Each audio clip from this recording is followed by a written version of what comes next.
नमस्कार। इस video lecture में हम देखेंगे कंप्यूटर को। कंप्यूटर इंट्रोडक्शन परिचय देखिए। कंप्यूटर शब्द की उत्पत्ति अंग्रेजी भाषा के कंप्यूट शब्द से हुई है, जिसका अर्थ है गणना करना। इसे हिंदी में संगणक कहा जाता है। कंप्यूटर एक स्वचालित इलेक्ट्रॉनिक मशीन है जो संख्यात्मक यानी कि न्यूमेरिक या चिन्हात्मक जो कि अल्फा न्यूमेरिक डाटा तथा निर्देशों यानी कि इंस्ट्रक्शंस को इनपुट के रूप में भंडारित यानी स्टोरेज करके उनका विश्लेषण करता है तथा आवश्यक परिणामों को निश्चित प्रारूप में आउटपुट के रूप में प्रदर्शित करता है। चार्ल्स बेबेज को कंप्यूटर का जनक कहा जाता है तथा इसके द्वारा प्रयोग किए गए पहले यांत्रिकी मैकेनिकल कंप्यूटर को एनालिटिक इंजन कहा जाता है। 2 दिसंबर को प्रतिवर्ष विश्व कंप्यूटर साक्षरता दिवस के रूप में मनाया जाता है।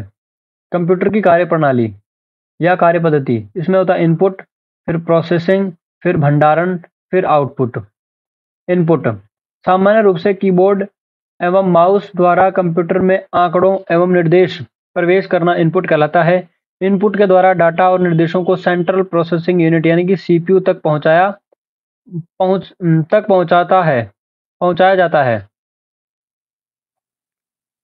प्रोसेसिंग यह कंप्यूटर का एक प्रमुख कार्य है। यह सॉफ्टवेयर और हार्डवेयर के मध्य हो रहे अनुवाद को समझकर उसे प्रोसेस करके आउटपुट के रूप में प्रदर्शित करता है। सेंट्रल प्रोसेसिंग यूनिट यानी कि सीपीयू कंप्यूटर के निर्देशों का संचालन यानी एग्जीक्यूट करता है। भंडारण यह कंप्यूटर में स्थायी व अस्थायी दोनों रूप से आंकड़ों और प्रोग्रामों को संचित करने की अनुमति प्रदान करता है। कोई भी डॉक्यूमेंट बनाने पर वह सबसे पहले रैम में स्टोर होता है, जो कि अस्थायी मेमोरी है, तथा जब डॉक्यूमेंट सेव करते हैं तब वह स्थायी मेमोरी हार्ड ड्राइव में स्टोर हो जाता है। आउटपुट कंप्यूटर उपलब्ध डेटा को उपयोगी जानकारी में परिवर्तन उपयोगकर्ता को समझने और देखने या सुनने योग्य स्वरूप में उपलब्ध कराता है।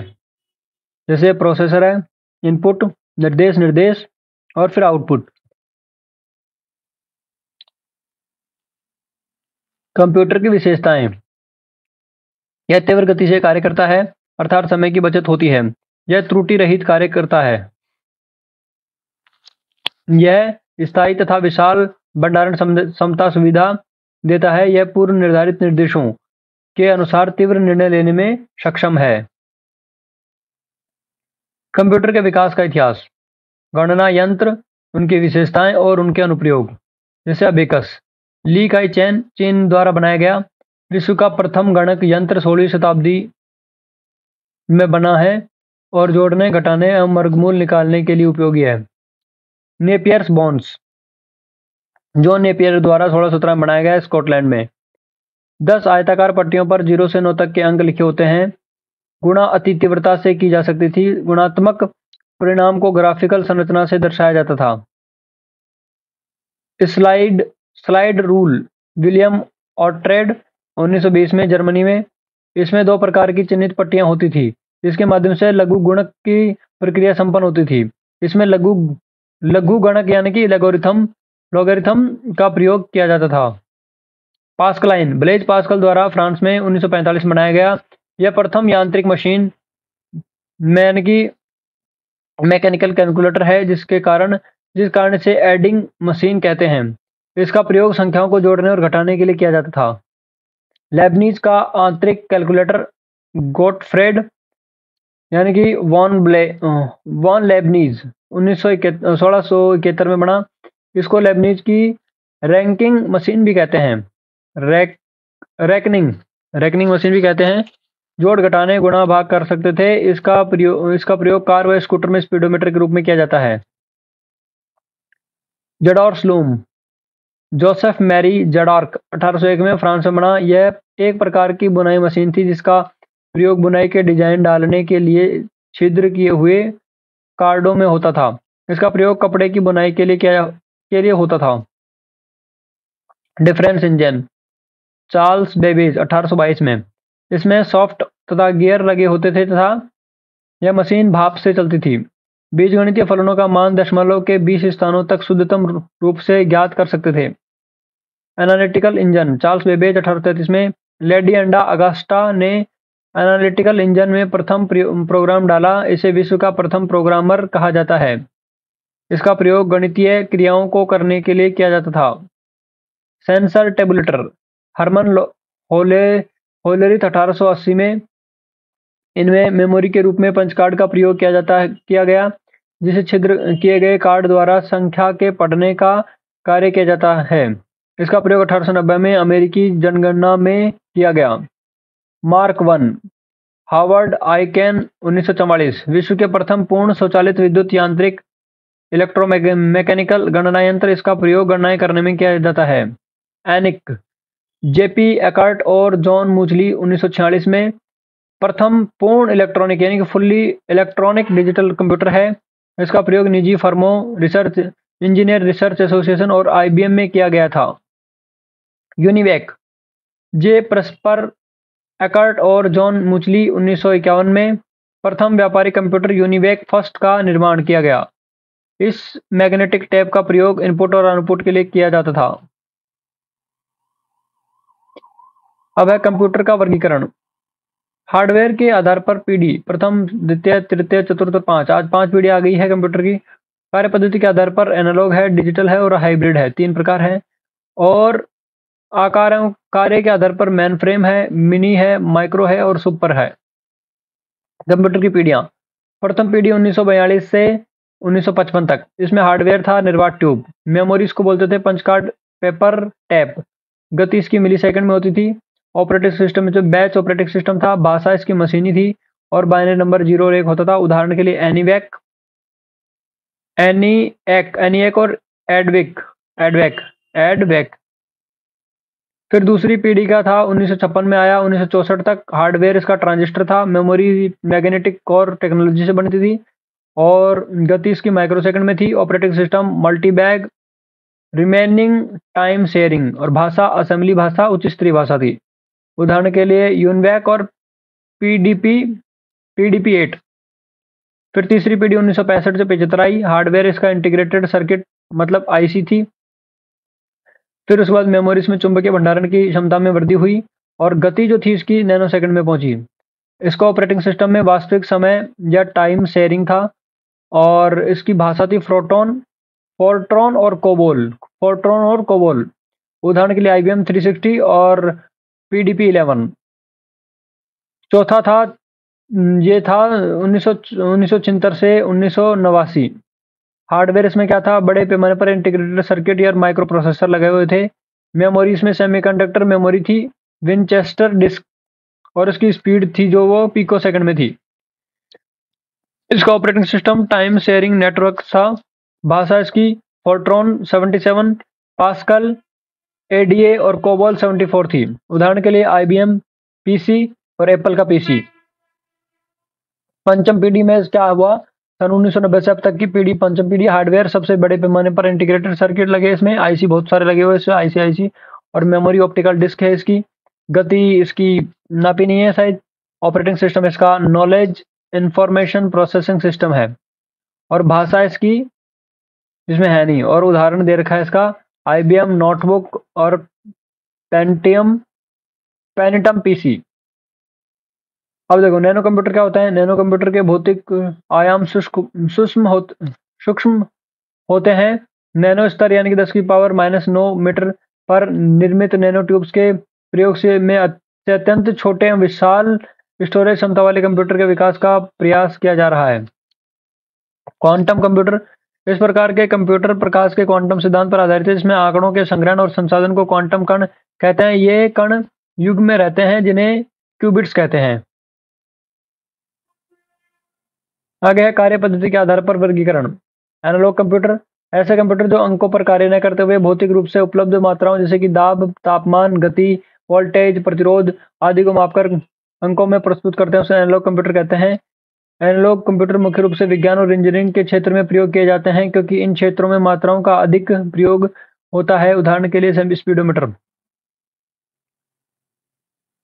डिजिटल कंप्यूटर, यह एक ऐसा विद्युतीय गणनात्मक उपकरण होता है जो संख्यात्मक अथवा प्रतीकात्मक जानकारी को निर्दिष्ट गणनात्मक प्रक्रियाओं के अनुरूप परिवर्तित कर देता है। डिजिटल कंप्यूटर में इनपुट दिए गए डाटा और बाइनरी प्रोग्राम्स बाइनरी रूप में 0 और 1 में परिवर्तित करके इन्हें इलेक्ट्रॉनिक रूप से प्रस्तुत करते हैं। इसका प्रयोग व्यापार, बजट, एनिमेशन आदि क्षेत्रों में विस्तृत रूप से किया जाता है। उदाहरण के लिए डेस्कटॉप कंप्यूटर और लैपटॉप और नोटबुक कंप्यूटर आदि। हाइब्रिड कंप्यूटर यह एक प्रकार का मध्यवर्ती उपकरण है जो एक एनालॉग आउटपुट को मानक अंकों में परिवर्तित करता है। इसमें एनालॉग कंप्यूटर तथा डिजिटल कंप्यूटर दोनों की विशेषताएं होती हैं। इसमें इनपुट तथा आउटपुट एनालॉग के रूप में होता है, परंतु प्रोसेसिंग डिजिटल रूप में होती है। हाइब्रिड कंप्यूटर का प्रयोग अस्पताल, रक्षा क्षेत्र व विज्ञान आदि में किया जाता है। उदाहरण के लिए ईसीजी और डायलिसिस मशीन आदि।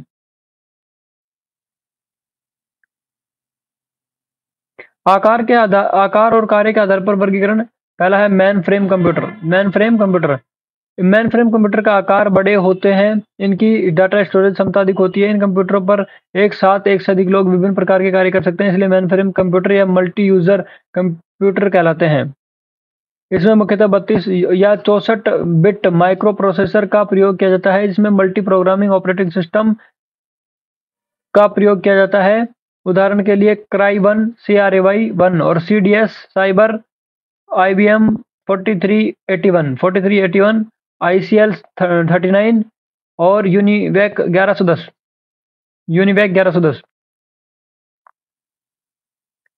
मिनी कंप्यूटर इसका आविष्कार DEC digital equipment corporation company ने 1965 में किया था। यह आकार में मेन फ्रेम कंप्यूटर की अपेक्षा छोटे एवं माइक्रो कंप्यूटर से बड़े होते हैं। इनमें एक से अधिक माइक्रो प्रोसेसर का प्रयोग किया जाता है। इनकी संग्रहण क्षमता तथा गति अधिक होती है। मिनी कंप्यूटर पर एक साथ कई व्यक्ति कार्य कर सकते हैं। उदाहरण के लिए HP 9000, HP 9000, RICS 6000, bull HN DPX2 और AS 400। माइक्रो कंप्यूटर इसका विकास सर्वप्रथम IBM यानी कि international business machine IBM company द्वारा 1970 में किया गया था। इस प्रकार कंप्यूटर के प्रोसेसर के रूप में micro processor 8 bit, 32 bit, 16 bit और 32 बिट और 64 बिट का प्रयोग किया गया है। VLSI और ULSI very large scale integration और अल्ट्रा लार्ज स्केल इंटीग्रेशन के प्रयोग से इसकी क्षमता लाख संक्रियाएं प्रति सेकंड में हो गई हैं। उदाहरण के लिए एप्पल, मैक, IBM और PS/2 आदि। इसमें माइक्रो कंप्यूटर के प्रकार हैं डेस्कटॉप या पर्सनल कंप्यूटर या डेस्कटॉप, हैंडहेल्ड कंप्यूटर या palmtop, laptop, smartphone, netbook और टैबलेट कंप्यूटर।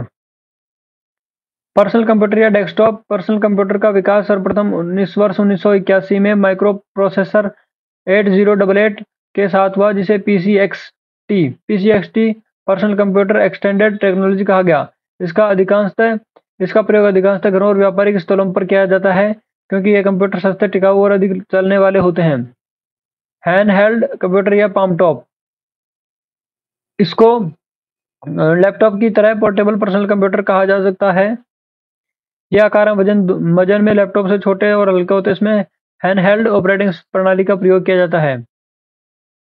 लैपटॉप कंप्यूटर का सूक्ष्म रूप लैपटॉप कहलाता है। कंप्यूटर के तकनीकी विकास ने माइक्रो कंप्यूटर का आकार सूक्ष्म कर दिया है, जिससे इसे आसानी से कहीं भी ले जाया जा सकता है। लैपटॉप का विकास एडम ऑसबर्न द्वारा 1981 में किया गया। स्मार्टफोन की कंप्यूटिंग क्षमता और कनेक्टिविटी आधारभूत फोन की तुलना में अधिक उन्नत होती है। वर्तमान समय में लगभग 80% से अधिक स्मार्टफोन गूगल के एंड्रॉयड और एप्पल के iOS मोबाइल प्रचालन तंत्रों पर आधारित हैं। नेटबुक कंप्यूटर यह कंप्यूटर नेटबुक या लैपटॉप कंप्यूटर का छोटा रूप है, जिसमें पर्सनल कंप्यूटर की सभी विशेषताएं होती हैं। इसे आसानी से एक स्थान से दूसरे स्थान पर ले जाया जा सकता है। टैबलेट कंप्यूटर टैबलेट लैपटॉप के समान ही होता है, लेकिन यह नोटबुक कंप्यूटर से अधिक सुविधाजनक होता है। यह पोर्टेबल भी होता है। इसमें प्रयुक्त सॉफ्टवेयर स्क्रीन आदि लैपटॉप से भिन्न होते हैं। टैबलेट की स्क्रीन पर बिना कीबोर्ड की सहायता के कार्य किया जा सकता है।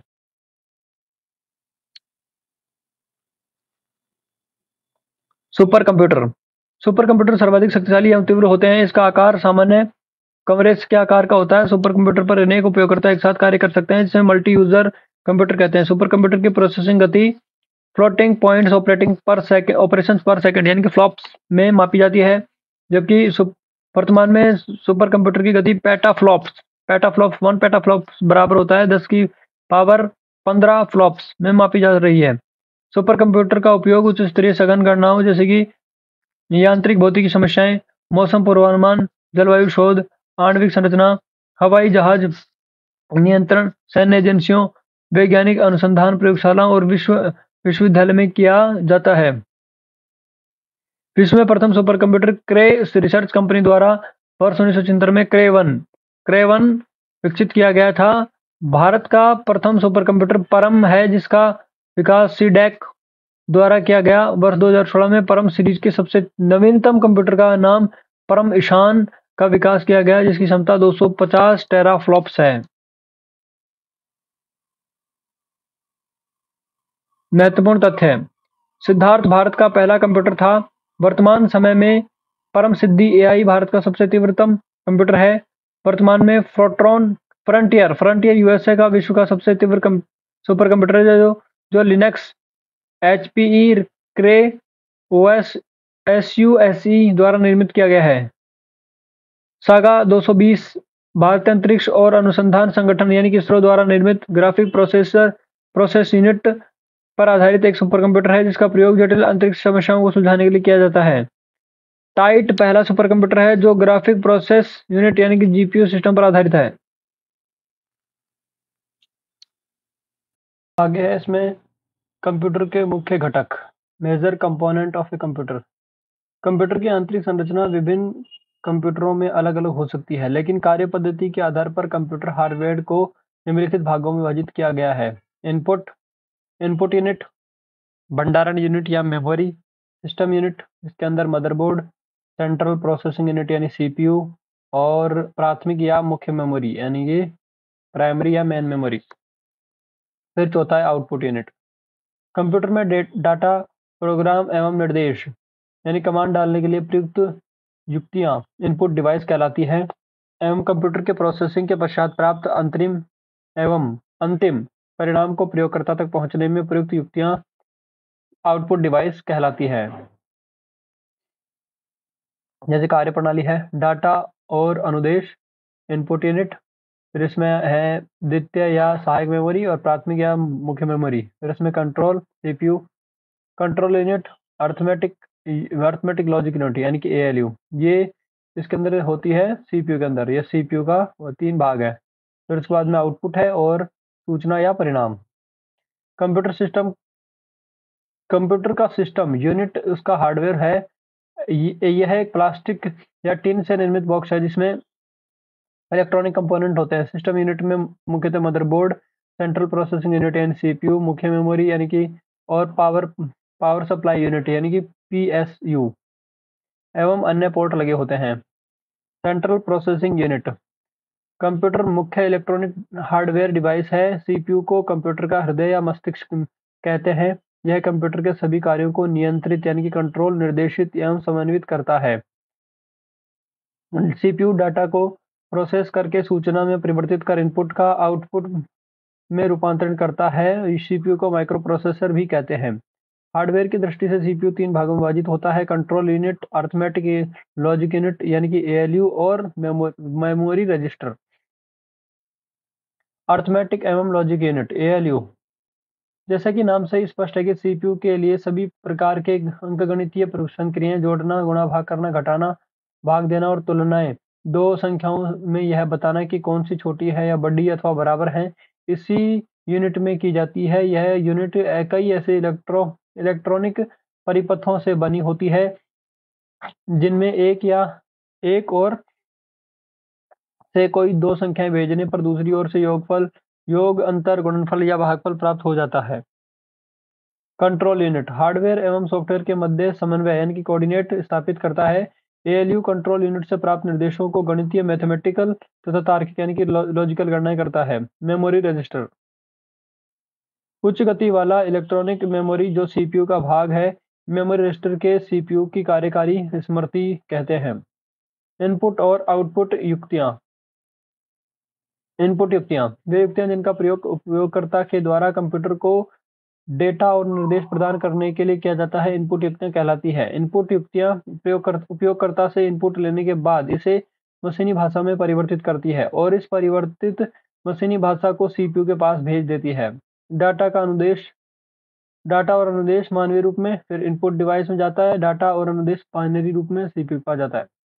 प्रमुख इनपुट डिवाइस हैं कीबोर्ड, स्कैनर, माइकर, punch card reader, digital camera, electronic card reader, mouse, प्रकाशी के pen, optical mark reader, touch screen और स्पीच रिकग्निशन सिस्टम, जॉयस्टिक और माइक। आउटपुट युक्तियां। आउटपुट डिवाइस के प्रयोग कंप्यूटर में उपलब्ध डेटा को उपयोगी जानकारी में बदलकर उपयोगकर्ता को समझने या देखने या सुनने योग्य स्वरूप में उपलब्ध कराता है। आउटपुट डिवाइस कहलाता है। आउटपुट डिवाइस आउटपुट को हार्ड कॉपी या सॉफ्ट कॉपी के रूप में प्रस्तुत करते हैं। सॉफ्ट कॉपी आउटपुट उपयोगकर्ता को कंप्यूटर के मॉनिटर पर दिखाई देती है या स्पीकर में सुनाई देता है, जबकि हार्ड कॉपी आउटपुट उपयोगकर्ता प्रिंटर के द्वारा पेपर पर प्राप्त होता है। सीपीयू से प्राप्त बाइनरी डाटा आउटपुट के रूप में आउटपुट डिवाइस फिर उपयोगकर्ता के लिए उपयुक्त डाटा। प्रमुख आउटपुट डिवाइस हैं monitor, plotter, speaker, screen, image projector, printer, card reader, tap reader. Peripheral devices क्या होता है? ऐसी हार्डवेयर डिवाइसेस जिन्हें तार या वायरलेस के माध्यम से कंप्यूटर से जोड़ा जाता है, पेरिफेरल डिवाइसेस कहलाती है। पैराफेरल डिवाइस सीपीयू को चारों ओर से घेरे रहते हैं। उदाहरण के लिए माउस। दोनों के रूप में प्रयुक्त इनपुट व आउटपुट डिवाइस है मॉडेम। इसे डेटा प्राप्त तथा प्रेषित करता है। टच स्क्रीन, यह आउटपुट डिवाइस की तरह स्क्रीन पर चित्र या आउटपुट प्रदान करता है तथा इनपुट डिवाइस के तौर पर स्क्रीन पर ऑब्जेक्ट के साथ इंटरैक्ट करने की अनुमति देता है। हेडसेट हेडसेट इसमें स्पीकर, आउटपुट डिवाइस तथा माइक्रोफोन दोनों हैं। मेमोरी। कंप्यूटर में मेमोरी एक संग्रहण यानी कि स्टोर इकाई है। इसका उपयोग डेटा और प्रोग्राम को संग्रहित करने के लिए किया जाता है। यह मेमोरी सीपीयू का ही एक अंग है। इसे ही कंप्यूटर की मुख्य मेमोरी या आंतरिक मेमोरी या प्राथमिक मेमोरी भी कहते हैं। कंप्यूटर में किसी भी निर्देश, सूचना अथवा परिणामों को संग्रहित करके रखना मेमोरी कहलाता है। मेमोरी है प्राथमिक मेमोरी या मुख्य मेमोरी। इसमें है स्थायी यानी कि नॉन वॉलेटाइल, कैश यानी कि कैचे और अस्थायी यानी कि volatile.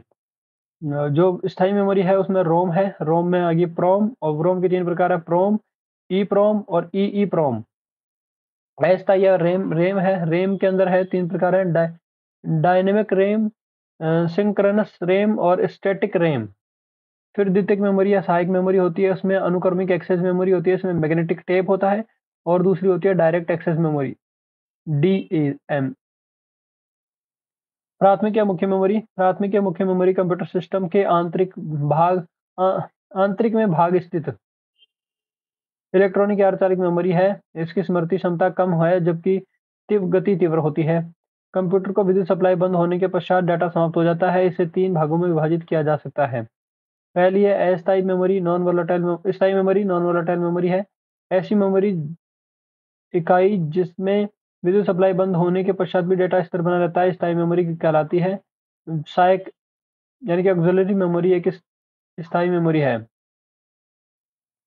Read only memory, random access memory, read only memory, ROM. Memory में उपस्थित डाटा तथा निर्देश स्थायी होते हैं।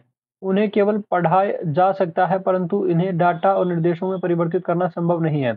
कंप्यूटर की विद्युत सप्लाई बंद होने पर भी रोम में संग्रहित डाटा नष्ट नहीं होता है, इसीलिए इसे रोम, नॉन वॉलेटाइल या स्थायी मेमोरी कहते हैं। वास्तव में रोम चिप बनाते समय उसमें कुछ आवश्यक डेटा और प्रोग्राम डाल दिए जाते हैं जो स्थायी होते हैं। ROM BIOS basic input output system BIOS पर कार्य करता है, जिसमें कंप्यूटर ऑन करने पर power on self test POST power on self test program चलाता है। इसका उपयोग सभी विभिन्न प्रकार के इलेक्ट्रॉनिक उपकरणों जैसे कि वीडियो गेम, डिजिटल कैमरा आदि में किया जाता है। रोम 3 प्रकार की होती है। प्रोम, पहली है प्रोम, प्रोग्रामेबल रीड ओनली मेमोरी। प्रोम मेमोरी की सहायता से प्रोग्राम या सूचनाओं को स्थायी रूप से संग्रहित किया जाता है। इसमें एक बार प्रोग्राम या डाटा संग्रहित होने के पश्चात उसे मिटाया या उसमें कोई परिवर्तन नहीं किया जा सकता। दूसरी है ईप्रोम। ईप्रोम यानी कि होता है erasable programmable read only memory. इस मेमोरी के द्वारा की इस मेमोरी की सहायता से प्रोग्राम या सूचनाओं को स्थायी रूप से संग्रहित किया जाता है, परंतु इसमें संग्रहित प्रोग्राम यानी कि स्टोर प्रोग्राम को पराबैंगनी किरणों अल्ट्रावायलेट रेज की सहायता से मिटाया व नए प्रोग्राम संग्रहित किए जा सकते हैं। और तीसरी है ईईप्रोम। ईईप्रोम का मतलब होता है electrically erasable programmable read only memory. यह एक ऐसी ईप्रोम है जिसको फिर से प्रोग्राम करने के लिए सर्किट से हटाने और निर्माता को भेजने की आवश्यकता नहीं है। आप इसको एक विशेष सॉफ्टवेयर या प्रोग्राम की सहायता से अपने कंप्यूटर में ही प्रोग्राम कर सकते हैं। कैश मेमोरी या कैचे। कैचे मेमोरी होती है। कैश मेमोरी तीव्र गति से कंप्यूटर कार्य करने वाली एक विशेष मेमोरी होती है जो कंप्यूटर की प्रोसेसिंग गति में तीव्रता बढ़ाती है, जिससे सीपीयू की कार्य करने की क्षमता यानी कि कैपेसिटी बढ़ जाती है।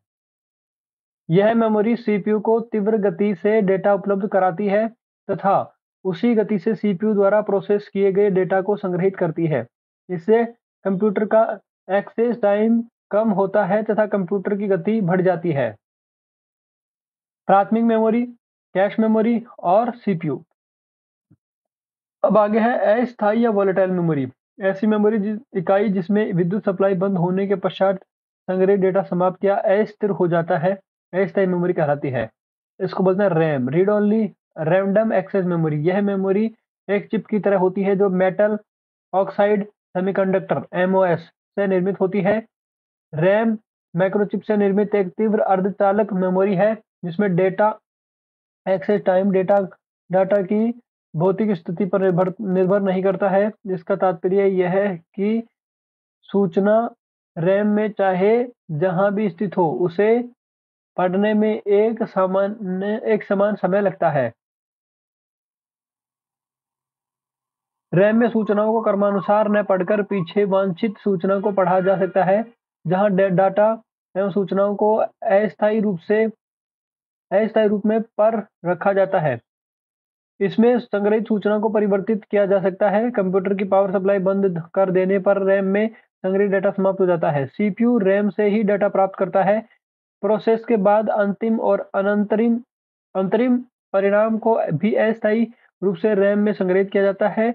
रैम को कंप्यूटर की कार्यकारी स्मृति यानी कि वर्किंग मेमोरी कहते हैं। द्वितीयक या सहायक मेमोरी, सेकेंडरी और ऑक्सिलरी मेमोरी। इस प्रकार की मेमोरी सीपीयू से बाहर होती है, इसीलिए इसे बाह्य यानी कि एक्सटर्नल या सेकेंडरी मेमोरी भी कहा जाता है। डाटा, सॉफ्टवेयर और अंतिम परिणामों को स्थायी रूप से सहायक मेमोरी में संग्रहित किया जाता है।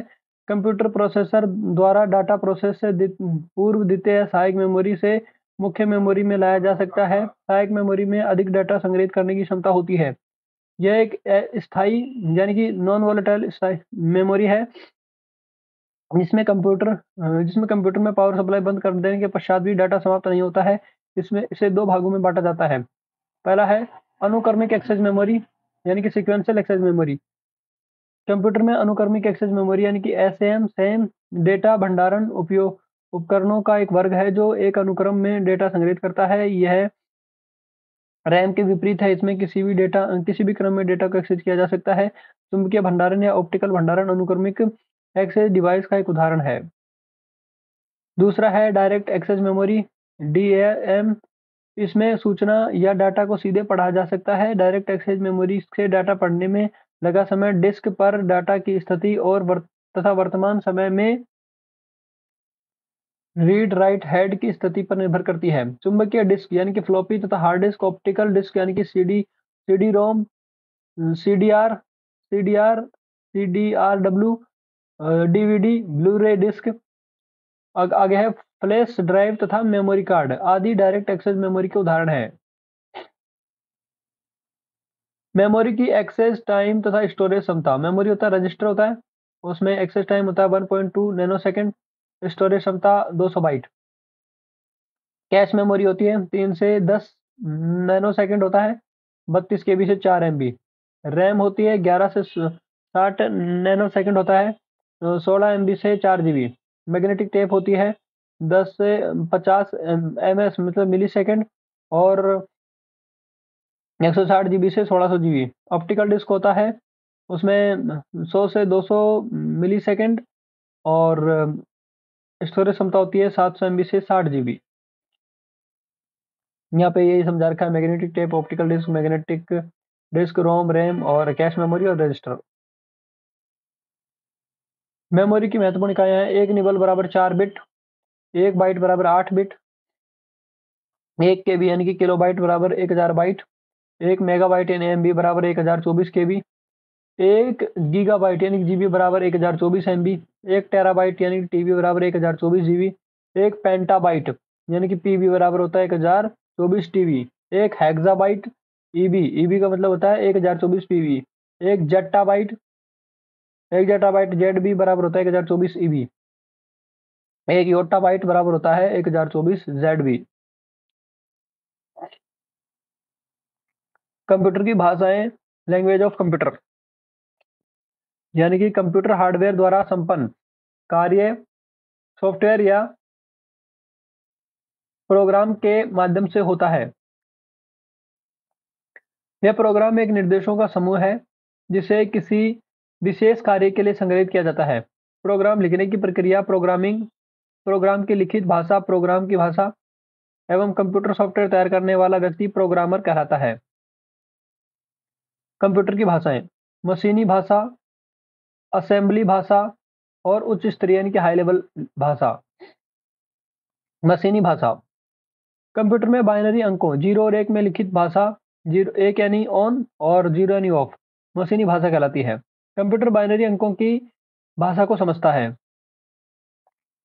प्रत्येक कंप्यूटर प्रोसेसर की अपनी एक विशिष्ट मशीनी भाषा होती है। कंप्यूटर प्रोसेसर मशीन भाषा को समझकर क्रियान्वित करता है। मशीनी भाषा के लिए किसी अनुवादक यानी कि ट्रांसलेशन सॉफ्टवेयर की आवश्यकता नहीं होती है तथा प्रोग्राम का क्रियान्वयन तीव्र गति से होता है। दूसरा है असेंबली भाषा। असेंबली भाषा एक निम्न स्तरीय भाषा लो लेवल लैंग्वेज है जिसमें अक्षर व अंकों से निर्मित न्यूमोनिक कोड का प्रयोग किया जाता है। न्यूमोनिक कोड का तात्पर्य जोड़ने, घटाने, डेटा को संग्रहित करने के लिए आदि से संबंधित है। भिन्न भिन्न कंप्यूटर एवं सॉफ्टवेयरों में न्यूमेरिक कोड अलग अलग हैं। इसे प्रयोग से पूर्व उस सॉफ्टवेयर के असेंबलर द्वारा असेंबली भाषा को मशीनी भाषा में परिवर्तित करता है। असेंबली भाषा या निम्न स्तरीय भाषा होती है, इसमें असेंबलर होता है, फिर आगे मशीनी भाषा या ऑब्जेक्ट प्रोग्राम होता है। असेंबली भाषा में लिखित प्रोग्राम को सोर्स प्रोग्राम कहते हैं। जब सोर्स प्रोग्राम असेंबलर सॉफ्टवेयर द्वारा मशीनी भाषा में परिवर्तित होता है तो इसे ऑब्जेक्ट प्रोग्राम कहते हैं। उच्च स्तरीय भाषा, इसे तीसरी पीढ़ी की भाषा भी कहते हैं। उच्च स्तरीय भाषा प्रयोगता के लिए काफी सरल है, इसे तृतीय पीढ़ी की भाषा कहते हैं। उच्च स्तरीय भाषा का प्रयोग विभिन्न प्रकार की कंप्यूटर या सॉफ्टवेयर में किया जाता है। इस भाषा के प्रयोग से पूर्व कंपाइलर या इंटरप्रेटर द्वारा मशीनी भाषा में परिवर्तित किया जाता है। कंपाइलर या इंटरप्रेटर सोर्स प्रोग्राम को ऑब्जेक्ट प्रोग्राम में परिवर्तित करता है। प्रमुख उच्च स्तरीय भाषा फोर्ट्रॉन, लोगो, कोबोल, बेसिक, पास्कल, C++ और जावा। सॉफ्टवेयर और हार्डवेयर, किसी भी कंप्यूटर को कार्य करने के लिए दो चीजों की आवश्यकता होती है, हार्डवेयर और तथा सॉफ्टवेयर। हार्डवेयर, कंप्यूटर मशीन तथा उसके कलपुर्जे को हार्ड ड्राइव कहते हैं। हार्डवेयर हार्डवेयर कहते हैं। हार्डवेयर कंप्यूटर की भौतिक संरचना है।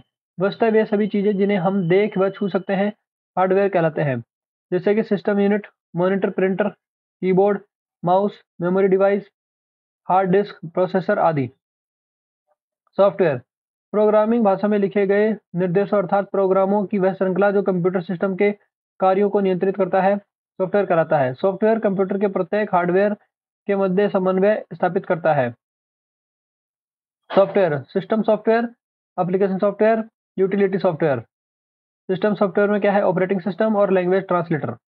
सिस्टम सॉफ्टवेयर में क्या क्या है, वह प्रोग्राम जो कंप्यूटर को चलाने, नियंत्रित करने, उसके विभिन्न भागों की देखभाल करने तथा उसकी क्षमताओं के उपयोग करने के लिए लिखे जाते हैं, उनको सम्मिलित रूप से सिस्टम सॉफ्टवेयर कहा जाता है। सामान्यतः सॉफ्टवेयर में वे प्रोग्राम शामिल होते हैं जो कंप्यूटर सिस्टम को नियंत्रित करते हैं और उसके विभिन्न भागों के बीच में उचित सामंजस्य बनाकर कार्य कराते हैं। ऑपरेटिंग सिस्टम ऑपरेटिंग सिस्टम कुछ विशेष प्रोग्रामों का ऐसा व्यवस्थित समूह है जो किसी कंप्यूटर के संपूर्ण क्रियाकलापों को नियंत्रित करता है। यह एक यह कंप्यूटर के साधनों के उपयोग पर नजर रखने और व्यवस्थित करने में हमारी सहायता करता है। ऑपरेटिंग सिस्टम आवश्यक होने पर अन्य प्रोग्रामों को चालू करता है। वास्तव में यह उपयोगकर्ता और कंप्यूटर के हार्डवेयर के बीच इंटरफेस का कार्य करता है। प्रमुख ऑपरेटिंग सिस्टम के उदाहरण हैं Microsoft DOS, MS DOS, Apple का Mac OS, Microsoft Windows 98, 95, 98, 2000, Windows Vista, Windows 7, Windows 10, Unix, Linux, Xenix, Xenix, Google Google Chrome OS, Android OS mobile के लिए आदि ऑपरेटिंग सिस्टम के उदाहरण हैं। ऑपरेटिंग सिस्टम के मुख्य कार्य हैं। पहला है प्रोसेसिंग प्रबंधन। कंप्यूटर के सेंट्रल प्रोसेसिंग यूनिट के प्रबंधन का कार्य ऑपरेटिंग सिस्टम ही करता है। यह प्रबंधन इस प्रकार से होता है कि सभी प्रोग्राम एक एक करके निष्पादित होते हैं। ऑपरेटिंग सिस्टम सभी प्रोग्रामों के समय को CPU के लिए विभाजित कर देता है। मेमोरी प्रबंधन प्रोग्राम के सफल निष्पादन के लिए ऑपरेटिंग सिस्टम मेमोरी प्रबंधन का अत्यंत ही महत्वपूर्ण कार्य करता है, जिसके अंतर्गत कंप्यूटर मेमोरी में कुछ स्थान सुरक्षित रखे जाते हैं जिनका विभाजन प्रोग्रामों के मध्य किया जाता है तथा साथ ही यह भी ध्यान रखा जाता है कि प्रोग्रामों को मेमोरी के अलग अलग स्थान प्राप्त हो सके। किसी भी प्रोग्राम को इनपुट एवं आउटपुट करते समय आंकड़ों एवं सूचनाओं को अपने निर्धारित स्थानों में संग्रहित करने का कार्य भी ऑपरेटिंग सिस्टम का है। इनपुट आउटपुट युक्ति प्रबंधन डेटा को इनपुट यूनिट से पढ़कर मेमोरी में उचित स्थान पर संग्रहित करने एवं प्राप्त कर परिणामों को मेमोरी से आउटपुट यूनिट तक पहुंचाने का कार्य भी ऑपरेटिंग सिस्टम का ही होता है।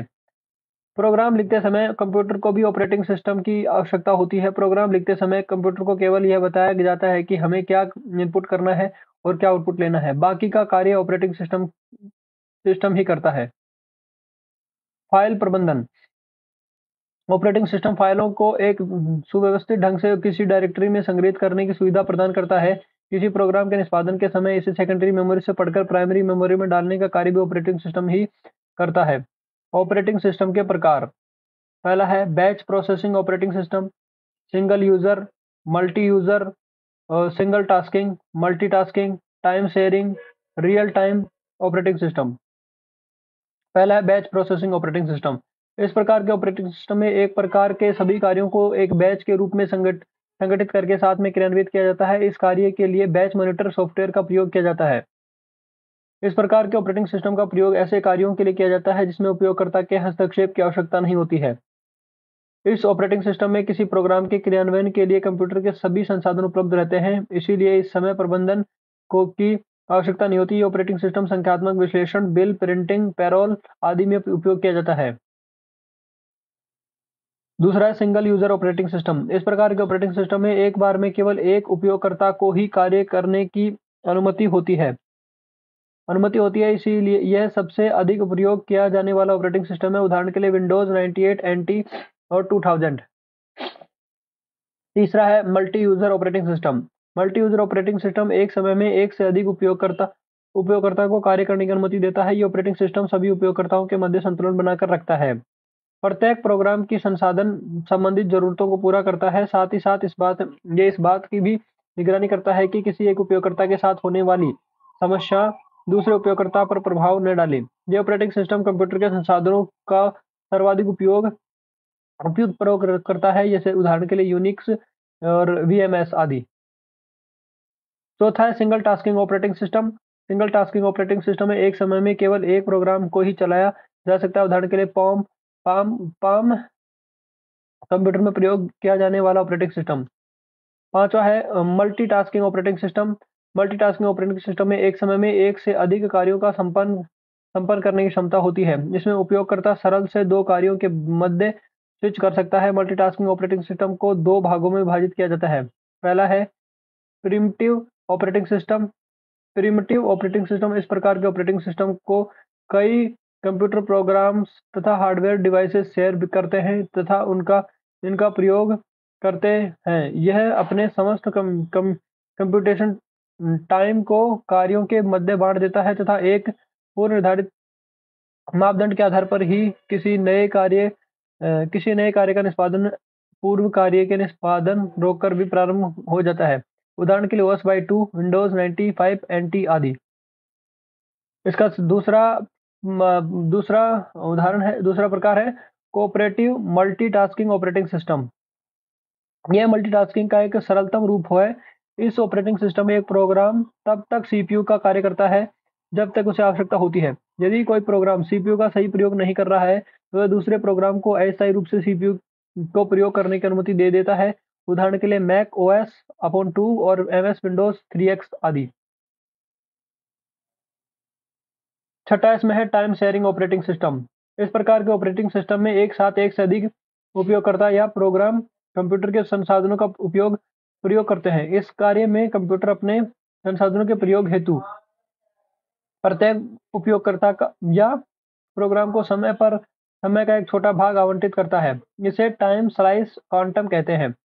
इस टाइम स्लाइस में यदि कोई उपयोगकर्ता या प्रोग्राम उस संसाधन का प्रयोग कर रहा है तो दूसरा उपयोगकर्ता या प्रोग्राम उस संसाधन के प्रयोग हेतु प्रतीक्षा करता है, लेकिन यह समय इतना छोटा होता है कि अगले उपयोगकर्ता या प्रोग्राम को यह महसूस नहीं होता है कि उसने प्रतीक्षा की है।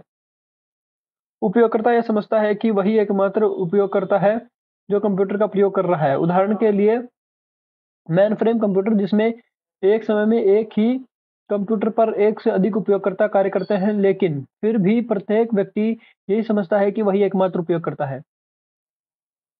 इस प्रकार के ऑपरेटिंग सिस्टम में समय प्रबंधन की आवश्यकता होती है। इस ऑपरेटिंग सिस्टम में मेमोरी का सही प्रबंधन आवश्यक होता है क्योंकि कई प्रोग्राम एक साथ मुख्य मेमोरी में उपस्थित होते हैं। इस व्यवस्था में सभी प्रोग्राम टाइम स्लाइस के आधार पर मुख्य मेमोरी में बारी-बारी से लाए जाते हैं तथा टाइम स्लाइस पूर्ण होने पर मेमोरी में भेज दिए जाते हैं। इस प्रक्रिया को स्वैपिंग कहते हैं। यदि किसी प्रोग्राम के संपन्न होने पर में टाइम स्लाइस से अधिक समय लगता है तो उसे रोककर अन्य प्रोग्राम्स को क्रियान्वित किया जाता है। सातवां है real time operating system. Real time operating system एक ऐसा मल्टीटास्किंग ऑपरेटिंग सिस्टम होता है जिसमें रियल टाइम एप्लीकेशन का क्रियान्वयन किया जाता है, जैसे एयरक्राफ्टों में प्रयोग होने वाला ऑटो पायलट मैकेनिज्म। इसमें एक प्रोग्राम के आउटपुट को दूसरे प्रोग्राम के क्रियान्वयन में देरी से दूसरे प्रोग्राम का क्रियान्वयन और परिणाम रुक सकता है। रियल टाइम ऑपरेटिंग सिस्टम में किसी भी दिए गए कार्य को पूरा करने की एक डेडलाइन दी होती है तथा इसी निर्धारित समय में उससे कार्य को पूरा करना होता है। रियल टाइम ऑपरेटिंग सिस्टम को दो भागों में बांटा जा सकता है।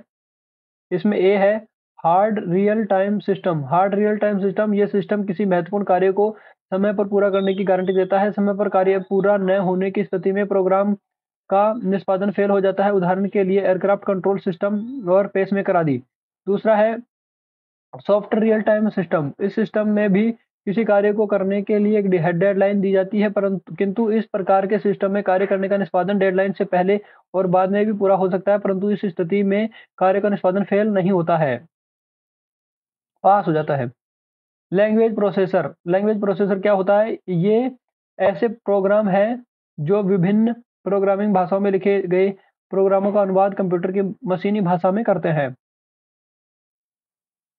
लैंग्वेज प्रोसेसर है, पहला है असेंबल, कंपाइलर और इंटरप्रेटर।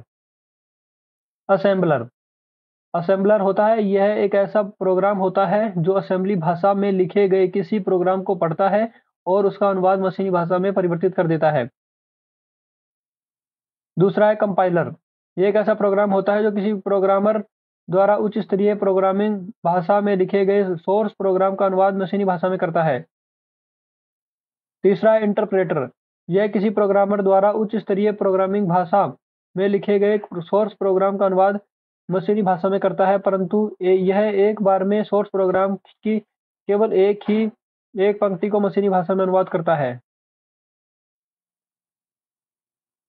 चौथा है एप्लीकेशन सॉफ्टवेयर। यह प्रोग्रामों का एक समूह है जो किसी विशिष्ट कार्य के लिए तैयार किए जाते हैं। संस्थान, व्यक्ति या कार्य को देखकर आवश्यकतानुसार इस सॉफ्टवेयर का विकास किया जाता है। यह सिस्टम सॉफ्टवेयर तथा उपयोगकर्ता के बीच समन्वय स्थापित करता है। एप्लीकेशन सॉफ्टवेयर का विकास किसी विशेष ऑपरेटिंग सिस्टम को ध्यान में रखकर किया किया जाता है। एप्लीकेशन सॉफ्टवेयर ऑपरेटिंग सिस्टम द्वारा तैयार किए गए पृष्ठभूमि पर ही कार्य कर सकता है। तीसरा है यूटिलिटी सॉफ्टवेयर। यह कंप्यूटर के कार्य को सरल बनाने, उसे अशुद्धियों से दूर रखने तथा सिस्टम के विभिन्न सुरक्षा कार्यों के लिए बनाया गया सॉफ्टवेयर है। इसका प्रयोग कई एप्लीकेशन सॉफ्टवेयर में किया जा सकता है। यूटिलिटी सॉफ्टवेयर कंप्यूटर की कार्य क्षमता में वृद्धि करता है, जैसे disk formatting, disk cleanup, backup program, antivirus utility इत्यादि।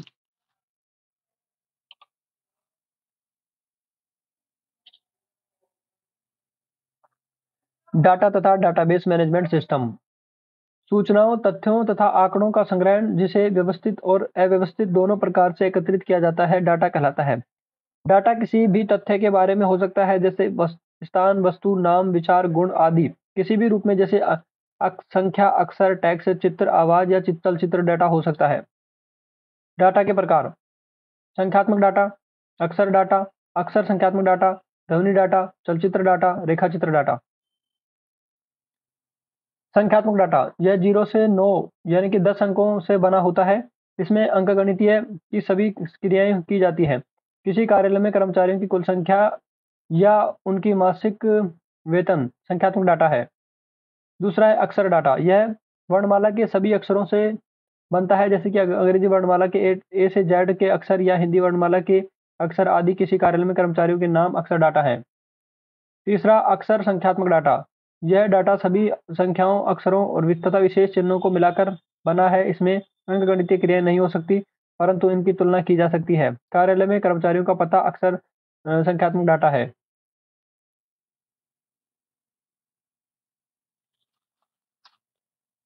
चौथा है ध्वनि डाटा। ध्वनि डाटा में कंप्यूटर पर स्थित सभी प्रकार की ध्वनि शामिल है। पांचवा रेखाचित्र डाटा। इसमें कंप्यूटर पर स्थित सभी प्रकार के रेखाचित्र, ग्राफ या चित्र शामिल हैं। छठा है चलचित्र डाटा। इसमें कंप्यूटर पर स्थित सभी प्रकार के चलचित्र शामिल किए जाते हैं।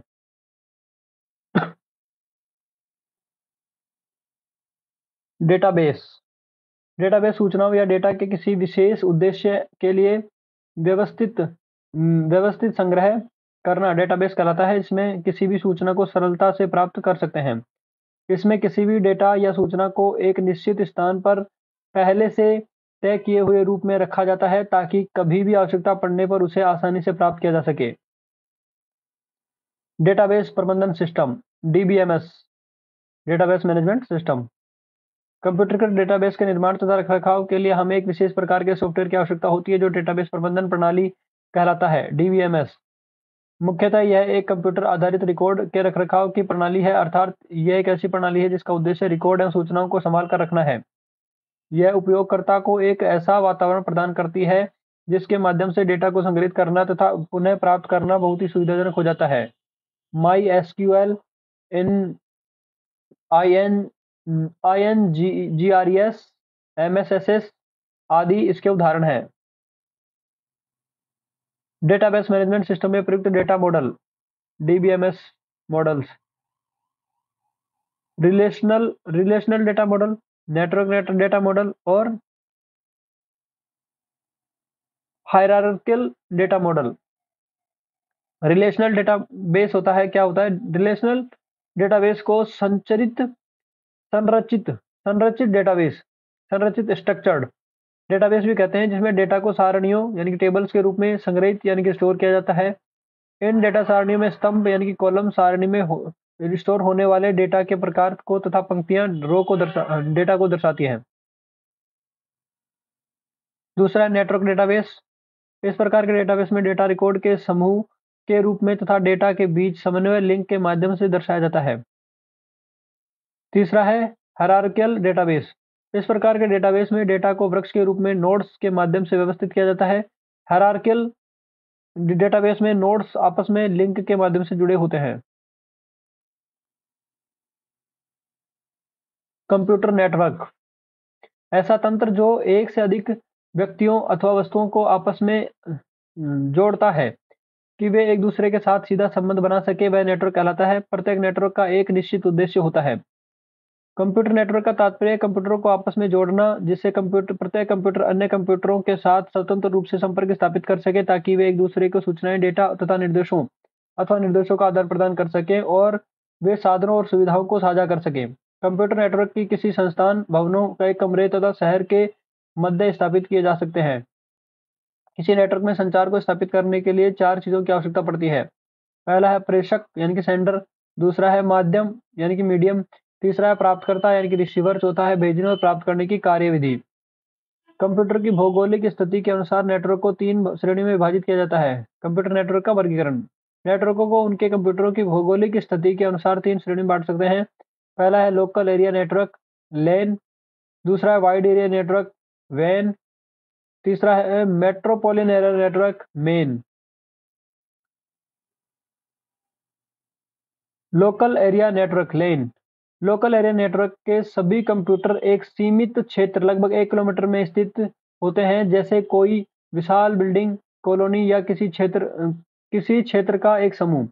लोकल एरिया नेटवर्क में जोड़े गए विभिन्न उपकरण विभिन्न प्रकार के होते हैं।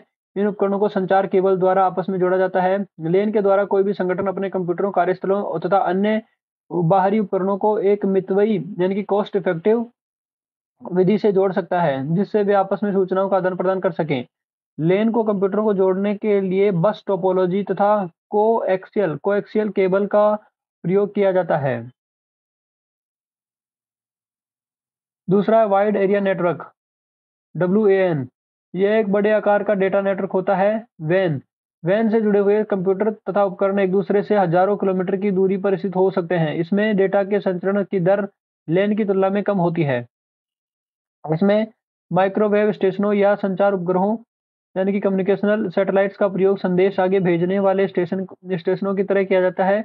यह नेटवर्क वर्तमान में वित्तीय जगत यानी कि शेयर मार्केट, बैंक, वित्तीय संस्थाओं आदि के लिए अनिवार्य हो गए हैं। तीसरा है मेट्रोपॉलिटन एरिया नेटवर्क, मेन।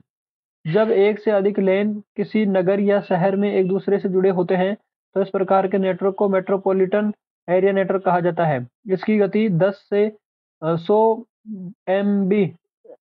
एमबिट्स पर सेकंड या एमबी पर सेकंड होती है, जो फाइबर ऑप्टिक केबल से जुड़े होते हैं या टेलीफोन केबल ऑपरेटिंग और माइक्रोवेव लिंक द्वारा प्रदान किए जाते हैं।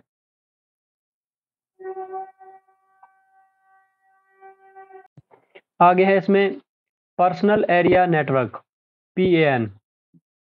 यह कम दूरी के लिए प्रयोग किया जाने वाला नेटवर्क है, जिसकी उपस्थिति क्षमता कम दूरी पर केवल एक या दो व्यक्तियों तक ही सीमित होती है, जैसे शेयरिट, एक्जेंडर, ब्लूटूथ, वायरलेस, USB आदि। अगला है virtual private network, VPN। Virtual private network mobile network की तरह होता है, जिसको कंपनी के आंतरिक नेटवर्क से जुड़ने के लिए इंटरनेट का प्रयोग करके बनाया जाता है। यह बहुत तेजी से प्रसारित होने वाला नेटवर्क है, जिसका प्रयोग सरकारों अथवा गैर सरकारी संस्थानों में तेजी से बढ़ा है। आगे है भारत सरकार द्वारा स्थापित कंप्यूटर नेटवर्क। पहला है राष्ट्रीय सूचना विज्ञान केंद्र नेटवर्क, दूसरा राष्ट्रीय ज्ञान संजाल, तीसरा राज्य वाइड एरिया नेटवर्क, चौथा शैक्षणिक एवं अनुसंधान नेटवर्क। आगे है बेतार तकनीक। कंप्यूटर की नेटवर्क से जुड़ने के लिए बेतार तकनीक का प्रयोग किया जाता है। इसके अंतर्गत रेडियो और अवरक्त किरणों का प्रयोग करके नेटवर्क स्थापित किया जाता है। इसमें रेडियो तरंगों और अवरक्त किरणों का प्रयोग कर कम दूरी के लिए नेटवर्क स्थापित किया जाता है। पहला है वाईफाई। वाईफाई का उपयोग वायरलेस लोकल एरिया नेटवर्क को स्थापित करने में किया जाता है। इसके माध्यम से कंप्यूटर, लैपटॉप, मोबाइल फोन आदि को बेतार तकनीक द्वारा 100 मीटर की दूरी तक आपस में इंटरनेट से जोड़ा जाता है। अगला है ब्लूटूथ। वाईफाई एक अंतर्राष्ट्रीय संगठन वाईफाई अलायंस का ट्रेडमार्क है। ब्लूटूथ वायरलेस तकनीक में छोटे तरंग दैर्ध्यों की रेडियो तरंगों का प्रयोग कर कम दूरी यानी कि 10 मीटर से 20 मीटर तक के लिए डेटा का आदान प्रदान बनाया जा सकता है। इस तकनीक में 2.4 गीगाहर्ट्ज से 2.8 गीगाहर्ट्ज के मध्य रेडियो तरंगों का प्रयोग किया जाता है। इसकी सहायता से कंप्यूटर के विभिन्न उपकरणों जैसे कि माउस, कीबोर्ड, प्रिंटर, हेडसेट आदि को बिना तार के आपस में जोड़ा जाता है। तीसरा है लाइ-फाई। यह उच्च गति से संचार करने वाला बेतार संचार तकनीक मानक है, जो डेटा भेजने और प्राप्त करने के लिए विजिबल लाइट कम्युनिकेशन का उपयोग करता है। इसमें डेटा भेजने के लिए लाइट एमिटिंग डायोड (एलईडी) तथा प्राप्त करने के लिए फोटो डायोड का प्रयोग किया जाता है। इंटरनेट इंटरनेट विश्व में विस्तृत सबसे बड़े कंप्यूटरों, सर्वरों और डेटा सेंटरों को आपस में जोड़ने का विश्वव्यापी जाल है। इंटरनेट नेटवर्कों का नेटवर्क है। यह संसार का सबसे बड़ा नेटवर्क है जो दुनिया भर में फैले व्यक्तिगत, सार्वजनिक, शैक्षिक, व्यापारिक तथा सरकारी नेटवर्कों के आपस में जोड़ने से बनता है। इंटरनेट का विकास। सर्वप्रथम इंटरनेट की स्थापना का विचार 1962 में प्रोफेसर जे.सी. लिंकलाइटर ने दिया। इन्हें इंटरनेट का जनक, फादर ऑफ इंटरनेट कहा जाता है। वर्ष 1969 में अमेरिका के रक्षा विभाग द्वारा ARPANET के माध्यम से इंटरनेट का विकास किया गया। ARPANET मतलब advance research project agency net. वर्ष 1989 में Tim Berners-Lee World Wide Web का जनक है द्वारा HTML हाइपरटेक्स्ट मार्कअप लैंग्वेज का विकास किया गया।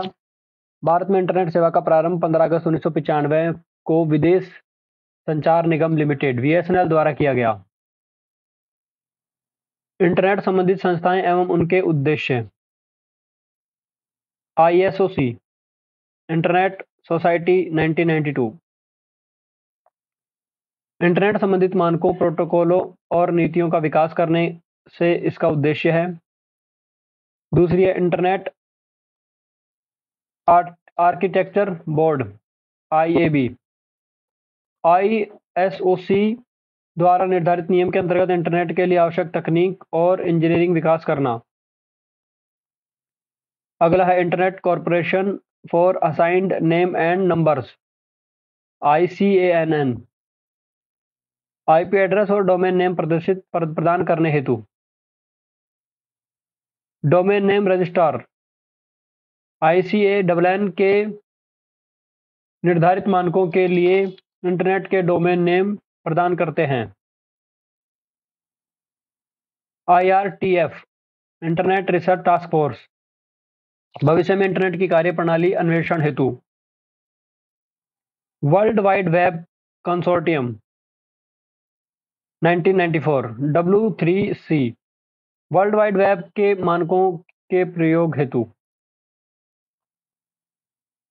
इंटरनेट प्रोटोकॉल किसी भी नेटवर्क में दो या अधिक कंप्यूटरों के मध्य त्रुटि रहित सूचनाओं के आदान प्रदान को संभव बनाने के लिए आवश्यक है कि दोनों कंप्यूटर एक समान नियमों व प्रतिमानों का अनुपालन करें।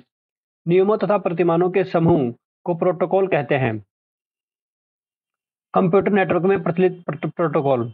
ट्रांसमिशन कंट्रोल प्रोटोकॉल या इंटरनेट प्रोटोकॉल, इसको TCP या फिर IP बोलते हैं। दूसरा है simple mail transfer protocol SMTP। तीसरा है हाइपर टेक्स्ट ट्रांसफर प्रोटोकॉल यानी कि HTTP। चौथा है फाइल ट्रांसफर प्रोटोकॉल FTP। पांचवा है गोफर और छठा है telnet.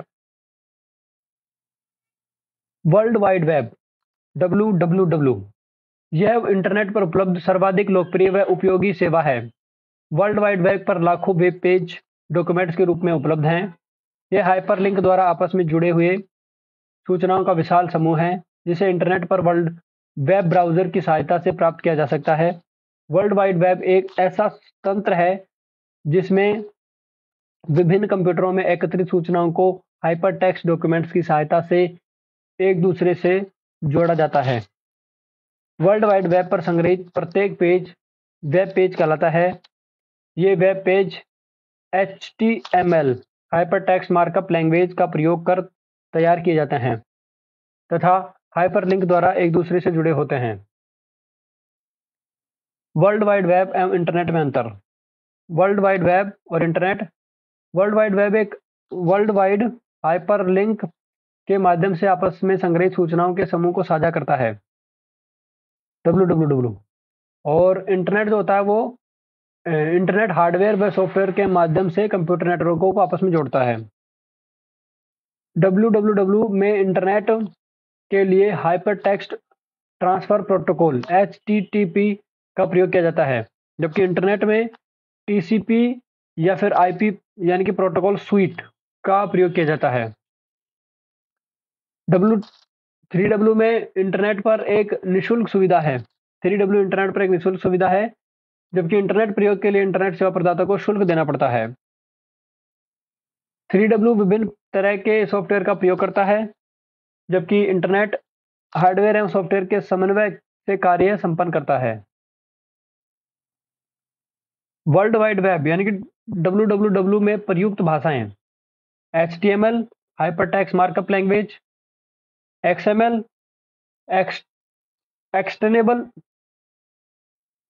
Extensible markup language, XHTML extensible language, JavaScript और PHP हाइपरटेक्स्ट पर प्रोसेसर। इंटरनेट प्रोटोकॉल या एड्रेस यानी कि IP एड्रेस इंटरनेट से जुड़े प्रत्येक कंप्यूटर को उसकी पहचान के लिए एक विशेष अंकीय पता प्रदान किया जाता है, जिसे IP एड्रेस कहते हैं। यह अंकीय पता इंटरनेट से जुड़ने पर इंटरनेट सर्विस प्रोवाइडर द्वारा दिया जाता है। विश्व के किसी भी दो कंप्यूटर का IP एड्रेस समान नहीं होता है। यदि किसी कंप्यूटर के इंटरनेट से जुड़ने पर प्रत्येक बार नया IP एड्रेस प्रदान किया जाता है तो उसे डायनेमिक IP एड्रेस कहते हैं। वर्तमान में IP एड्रेस के लिए इंटरनेट प्रोटोकॉल वर्जन 4 IPN4 का प्रयोग किया जाता है, जिसमें पतों के लिए 32 बिट नंबर का प्रयोग किया जाता है।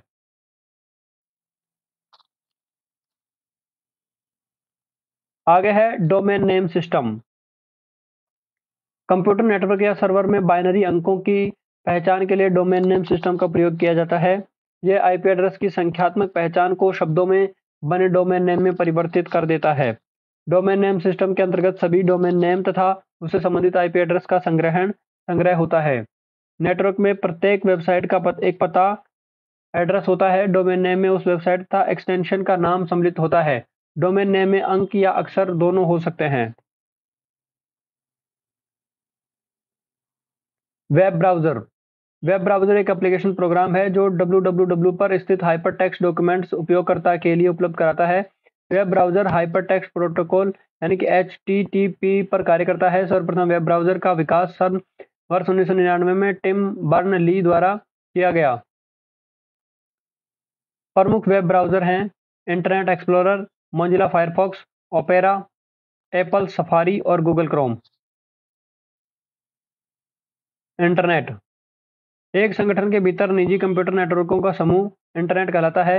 इंटरनेट डेटा साझा करने की क्षमता तथा संगठन के कर्मचारियों के समग्र ज्ञान को बेहतर बनाने के लिए नेटवर्क प्रौद्योगिकियों यानी कि नेटवर्क टेक्नोलॉजीज के प्रयोग द्वारा व्यक्तियों या व्यक्तियों के समूह के बीच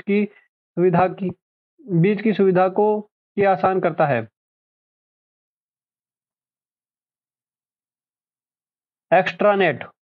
एक्स्ट्रानेट एक निजी नेटवर्क है जो सुरक्षित रूप से विक्रेताओं यानी कि वेंडर्स, भागीदारों यानी कि पार्टनर्स तथा ग्राहकों यानी कि कस्टमर्स या अन्य व्यवसायों के साथ व्यापार की जानकारी साझा करने के लिए इंटरनेट प्रौद्योगिकी तथा सार्वजनिक दूरसंचार प्रणाली का उपयोग करता है। एक्स्ट्रानेट को एक संगठन के इंटरनेट के रूप में देखा जा सकता है, ये जो संगठन से बाहर के उपयोगकर्ताओं के लिए बढ़ा दिया गया हो। एक्सटेंशन और उनका विवरण डिस्क्रिप्शन .exe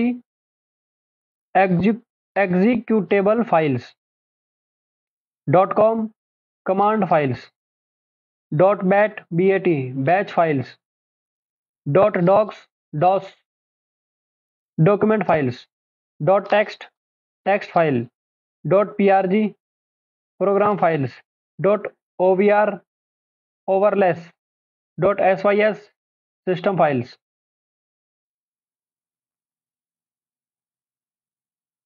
महत्वपूर्ण तथ्य ओपन सोर्स सॉफ्टवेयर ऐसा सॉफ्टवेयर होता है जिसका सोर्स कोड मुफ्त या बहुत कम धनराशि में सभी के लिए उपलब्ध होता है।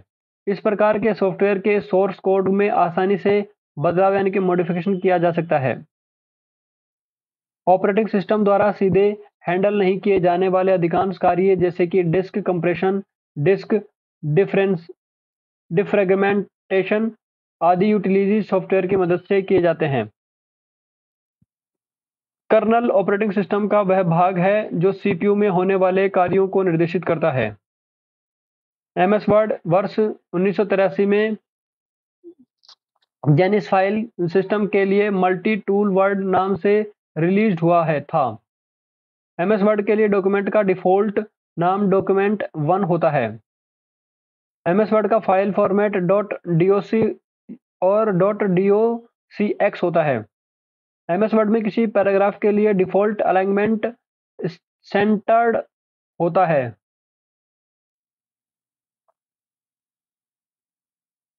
डोमेन नेम इन्फो INFO सूचना संगठन यानी कि इंफॉर्मेशन ऑर्गेनाइजेशन। कॉम लिखा हो किसी पे तो वाणिज्यिक यानी कि कमर्शियल संस्था है। जीओवी लिखा हो किसी के आगे तो उसका मतलब है कि सरकारी या गवर्नमेंट संस्था है। ईडीयू लिखा हो तो शैक्षणिक संस्था है। MIL लिखा हो तो मिलिट्री यानी कि सैन्य संस्था है। नेट लिखा हो तो नेटवर्क संस्थान यानी कि नेटवर्क रिसोर्सेज है संस्थान। ORG लिखा हो तो गैर लाभकारी संगठन यानी कि NGO है।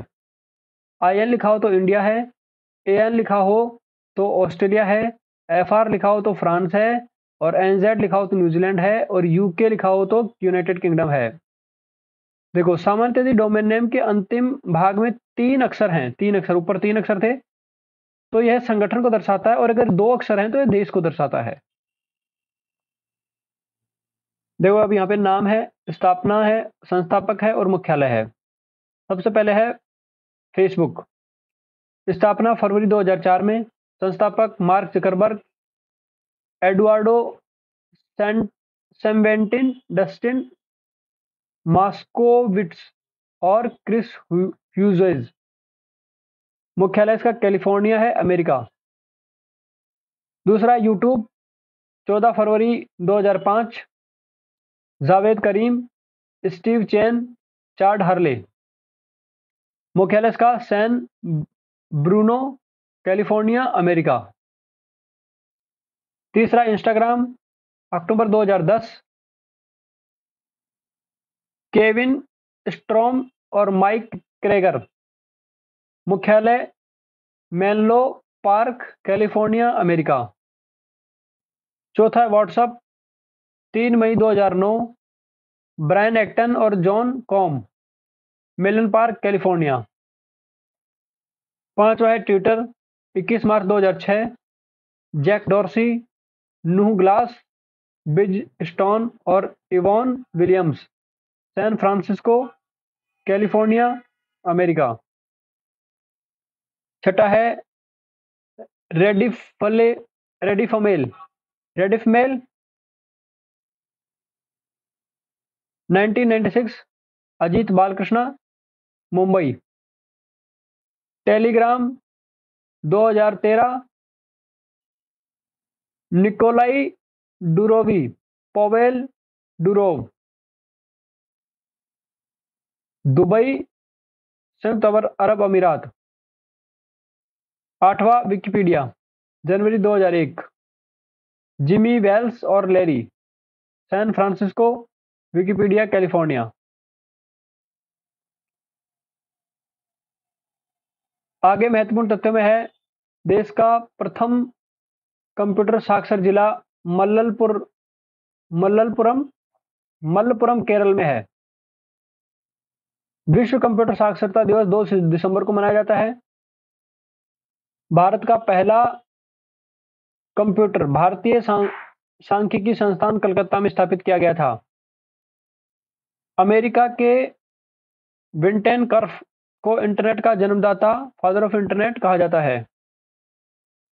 विश्व का प्रथम इलेक्ट्रॉनिक डिजिटल कंप्यूटर एनिएक है। एनिएक। विश्व के प्रथम सुपर कंप्यूटर का निर्माण क्रे रिसर्च कंपनी CRC ने किया था। वायरलेस एप्लीकेशन प्रोटोकॉल यानी कि WAP मोबाइल फोन द्वारा इंटरनेट के प्रयोग के दौरान उपयोग किया जाने वाला नियमों का एक समूह है। इंटेल कंपनी ने सर्वप्रथम माइक्रोप्रोसेसर का विकास किया था।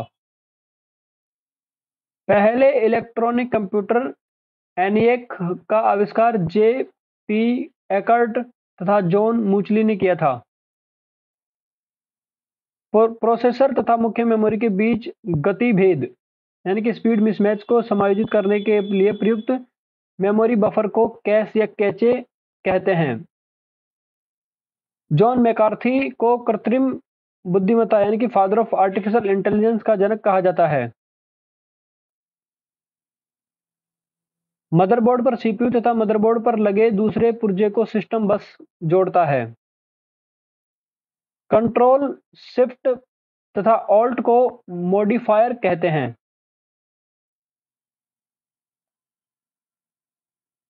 विलियम हिग्गिनबोथम हिगिनबोथम हिगिनबोथम ने 1958 में कंप्यूटर के प्रथम वीडियो गेम का निर्माण किया। कीबोर्ड की सहायता से कंप्यूटर को रीस्टार्ट करने के लिए कंट्रोल ऑल्ट प्लस डिलीट कुंजियों के संयोजन का प्रयोग किया जाता है। लैपटॉप कंप्यूटर में बनी pointing device track ball, touchpad या पॉइंटिंग स्टिक हो सकती है। 1975 में बिल गेट्स तथा पॉल एलन ने मिलकर माइक्रोसॉफ्ट की स्थापना की। सामान्यतः किसी उत्पाद के पीछे बने लाइनों के समूह को बारकोड कहते हैं। बैंकों में एटीएम ऑटोमेटिक टेलर्स मशीन वैन का एक अच्छा उदाहरण है। फ्लिप फ्लॉप सर्किट का प्रयोग कंप्यूटर में इलेक्ट्रॉनिक मेमोरी डिवाइस की भांति किया जाता है। ऑस्की एक वॉइस सिस्टम है जो 256 कैरेक्टर उपलब्ध कराता है। एक समय में एक से अधिक एप्लीकेशन चलाने की ऑपरेटिंग सिस्टम की क्षमता को मल्टीटास्किंग कहते हैं। किसी कंप्यूटर के निष्पादन के लिए तैयार रेडी टू रन प्रोग्राम जिसमें किसी परिवर्तन की जरूरत नहीं है एग्जीक्यूटेबल प्रोग्राम कहलाता है। स्प्रेडशीट प्रोग्राम जो रो या कॉलम में अरेंज किए गए डेटा को क्रिएट, मैनिपुलेट और एनालाइज करने में मदद करता है। एडोब फ्लैश एक शॉक वेब की तरह ही एक वेब पेज पर मल्टीमीडिया इफेक्ट डालने की एक तकनीक है जिसे एडोब फ्लैश प्लेयर द्वारा देखा जा सकता है। मुफ्त में प्रयोग किया जा सकने वाला कॉपीराइट सॉफ्टवेयर फ्रीवेयर कहलाता है। ऐसे सॉफ्टवेयर प्रोग्राम जो इनपुट या आउटपुट उपकरणों को विशेष कंप्यूटर प्रणाली के साथ संप्रेषण यानी संवाद की अनुमति देते हैं ड्राइवर्स कहलाते हैं। एक निश्चित संख्या के क्रमिक अनुदेशों को एल्गोरिथम कहते हैं। विश्व का पहला ईमेल रे टॉमलिंसन ने 1971 में भेजा था। इन्हें ईमेल सेवा का जनक फादर ऑफ ईमेल कहा जाता है। इंटरनेट पर प्रयुक्त कंप्यूटर भाषा जावा है। इंटरनेट द्वारा आपस में जुड़े विश्व के लाखों भौतिक उपकरणों से बना network internet of things IOT कहलाता है। Advance research project agency ARPA internet के विकास के लिए उत्तरदायी है। यह प्रोग्राम डेटा पुनरावृत्ति, विसंगति, निर्भरता तथा डेटा सुरक्षा के लिए डीएमबीएस समाधान प्रस्तुत करता है। आईएसडीएन का विस्तारित रूप इंटीग्रेटेड सर्विस डिजिटल नेटवर्क है।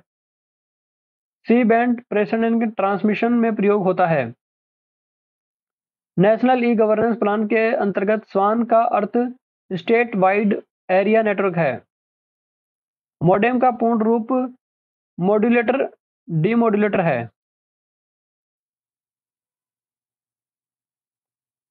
एक्सेल में प्रयोग होने वाले कुछ शॉर्टकट हैं जैसे कि एरो की, वर्तमान सेल से एक सेल दाएं बाएं या ऊपर नीचे जाना। एंटर, वर्तमान सेल से एक सेल नीचे जाना। ऑल्ट प्लस एंटर, उसी सेल में एक नई लाइन प्रारंभ करना। कंट्रोल प्लस स्पेस बार, वर्तमान सेल के पूरे कॉलम को सेलेक्ट करना। शिफ्ट प्लस स्पेस बार वर्तमान सेल की पूरी पंक्ति को सिलेक्ट करना। होम किसी रो के आरंभ में जाना। कंट्रोल प्लस होम वर्कशीट के आरंभ यानी कि A1 सेल में जाना। कंट्रोल प्लस एंड वर्कशीट के अंतिम सेल में जाना। कंट्रोल प्लस पेज डाउन अगले वर्कशीट में जाना। Control plus G go to किसी विशेष सेल में जाना। कंट्रोल प्लस पेज अप पिछले वर्कशीट में जाना। टैब वर्तमान सेल से एक सेल दाएं जाना। कंट्रोल प्लस एन नया वर्कबुक खोलना। Control plus D fill down वर्तमान सेल के नीचे के सेल में वही डेटा डालना। कंट्रोल आर फिल राइट वर्तमान सेल के नीचे के सेल में वही डाटा डालना। शिफ्ट प्लस टैब वर्तमान सेल से एक सेल बाएं जाना। कंट्रोल प्लस ओ पहले से बनाए गए वर्कबुक को खोलना। कंट्रोल प्लस डब्ल्यू वर्तमान विंडो को बंद करना। कंट्रोल प्लस टैब एक वर्कबुक से दूसरे वर्कबुक में जाना। मार्क एंडरसन द्वारा विकसित 1993 प्रथम ग्राफिकल वेब ब्राउज़र मोज़ेक था। ब्लूटूथ तकनीक कंप्यूटर उपकरणों के बीच वायरलेस संचार स्थापित करता है। लैन कार्ड का दूसरा नाम नेटवर्क इंटरफेस कार्ड यानी कि NIC है। वह सॉफ्टवेयर जो यूजर को इंटरनेट सर्फ करने देता है सर्च इंजन कहलाता है। NICNET national informatics contrast network भारत के प्रत्येक जिले को जोड़ने वाला नेटवर्क है। NICNET internet education and research network ERNET भारत में शिक्षा के लिए स्थापित वैन है। इस प्रकार से ये जो वीडियो था इसमें हमने कंप्यूटर का बेसिक देखा है। मिलते हैं नेक्स्ट वीडियो में, तब तक के लिए थैंक यू।